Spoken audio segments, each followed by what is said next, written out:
Pozdrav smašima. Danas ćemo nešto govoriti o vrstama podataka u Excel. Ovdje sam ja već napravio nekakvu gotovu tablicu gdje imamo različite vrste podataka. Najjednostavnija vrsta podataka je tekst. Evo, ja sam ovo označio, i želim reći ovdje će mi biti tekst. Oblikujem ćeliju i kažem tu će mi biti tekst. Ja mogu ovdje podesiti poravnanje. Hoće li mi tekst horizontalno biti smješten lijevo, na sredini ili desno? On automatski smješta desno. Vidite da je Ivan i Ana smješteno u lijevo. Ivan i Ana smješteni su uz lijevi rub naše ćelije. Za razliku od toga vidite da su brojevi smješteni desno. Ali ako vi želite promijeniti poravnanje, vi to radite ovdje. Znači ovdje imate horizontalno poravnanje, recimo centar. A ovdje imamo vertikalno poravnanje. To je poravnanje po vertikali. Imamo vrh, centar, dno. Vidite da je sada označeno dno, a mi ako označimo centar, dobit ćemo ovakvu situaciju.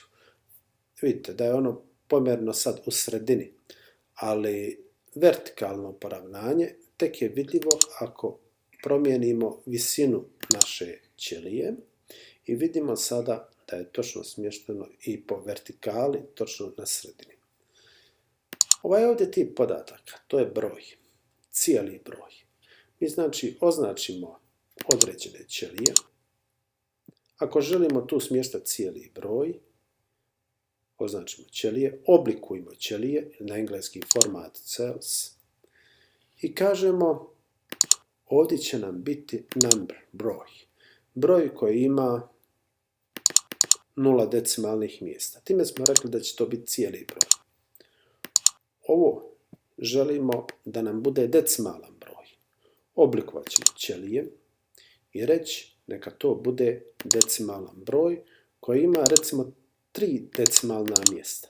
Sada će on i postojeće brojeve znači pretvoriti u decimalne brojeve s 3 decimalna mjesta. Evo vidimo. A brojeve koje budemo u buduće pisali, evo broj 2, također će on pretvoriti u decimalan broj s 3 decimalna mjesta. Dobro. Zatim, ovdje su napisani brojevi. Reći ćete isto kao i ovdje. Ali ja želim ove brojeve pretvoriti u nekakve novčane iznose. Stoga ću ove ćelije gdje je ovo pisano i ove ćelije gdje nije pisano oblikovati na takav način da ću reći da će mi ovdje biti valuta. Odaberemo valutni prikaz. On nam je ponudio ovdje hrvatske kune, ali mi možemo odabrati na primjer eure. Samo da nađemo malo.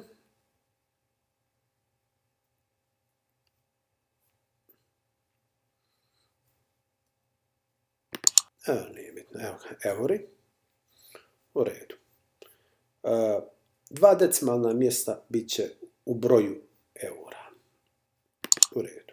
Vidite, on je sad broj 45 pretvorio u broj 45,00 i na kraju dodaje eure. Naravno, kad mi budemo pisali sljedeći broj 35, lupimo enter, on će automatski pretvoriti 35,00 eura. Ovo ovdje je datum. Znači, ja sam označio odgovarajuće ćelije. Da bih rekao da će tu biti datum, kliknem desnom tipkom miša, oblikuj ćelije i odaberemo datum. I odaberemo koji nam se oblik datuma sviđa. Možda želimo ovaj. Sad, ovo je namjerno urađeno da bi se vama pojavile ove ljestve, što vam se može često desiti.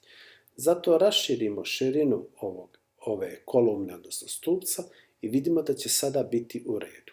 Sad ću ja pisati nekav novi datum, na primjer 10.10.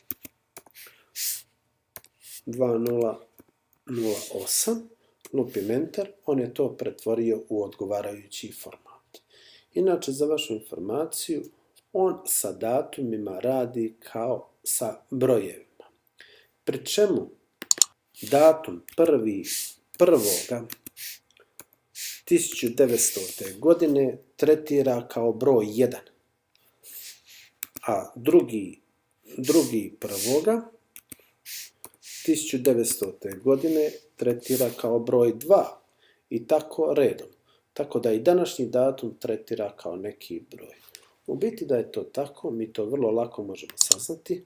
Ako označimo ove datume, kliknemo desnom tipkom miša i oblikujemo ćelije. I sad želimo ovaj datume što smo označili pretvoriti u broj koji ima, evo, možemo ovako reći broj, u redu. I pogledajte sad u što on pretvorio. Znači, datum 1.1.1900. godine pretvorio je u broj 1, 2.1.1900. godine u broj 2. Znači, ovaj ovdje datum, što sam ovdje napisao datum rođenja, 21.5.2007. godine, to je opet nekakav postojeći datum, odnosno možemo ga pretvoriti u broj. Ako bi željeli izračunati starost, to jest koliko je prošlo od ovoga datuma do današnjega dana, onda bi to ovako radili. Današnji datum je koji je, ali mi to možemo ga dobiti koristeći funkciju no. Znači sada minus, koja je ovdje ćelija, gdje je ovo, B6 i lupimo enter. Evo vidite, on pretvorio u nekakve eure, zato što je prije bilo oblikovano u eure, ali mi kažemo to da će nam to biti broj. Evo ga. Broj koji ima 0 decimalnih mjesta i to što vidite, to u biti predstavlja koliko je dana prešlo od ovoga datuma do dana današnjega.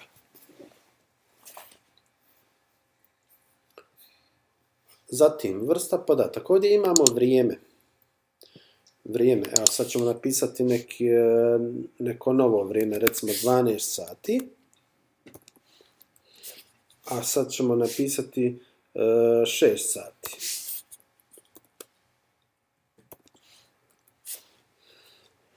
Vrijeme tretira kao decimalan broj između 0 i 1. Da je to doista tako, ako ovo vrijeme oblikujemo i kažemo da će nam biti decimalan broj koji ima 2 decimalna mjesta, evo što ćemo dobiti.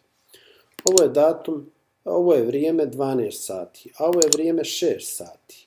Znači, a dok 23 sata i 59 minuta i 59 sekundi trebalo bi biti 1. Evo, zašto nije 1? Zato što ovo nismo oblikovali da nam bude decimalan broj, ali to ćemo sada uraditi pa ćemo dobiti ono što trebamo. Evo vidimo 1. Ako bismo sada vratili ovo i rekli ponovno, neka nam ovaj decimalan broj bude vrijeme, onda bismo dobili ovo što smo dobili. Dalje, vrlo često u našim zadacima imamo vrstu podataka postotak. Odaberemo ćelije koje želimo i gdje želimo smjestiti postotak, kažemo oblikujemo ćelije i kažemo da će tu biti postotak. Postotak pri čemu će biti 2 decimalna mjesta. Znači sad ako mi kucamo 23, lupimo enter, on će dodati 2 decimalna mjesta i znak postotka. To recimo ima veliku primjenu prilikom rada, recimo prilikom formiranja nekakvih cijena. Eto, to su otprilike vrste podataka koje susrećemo u Excelu, pri čemu ponavljam i najčešće ćemo raditi sa brojevima, bilo cijelim, decimalnim, sa valutama, ponekad sa datumima, ali rijetko. I sa postocima naravno. Toliko za danas.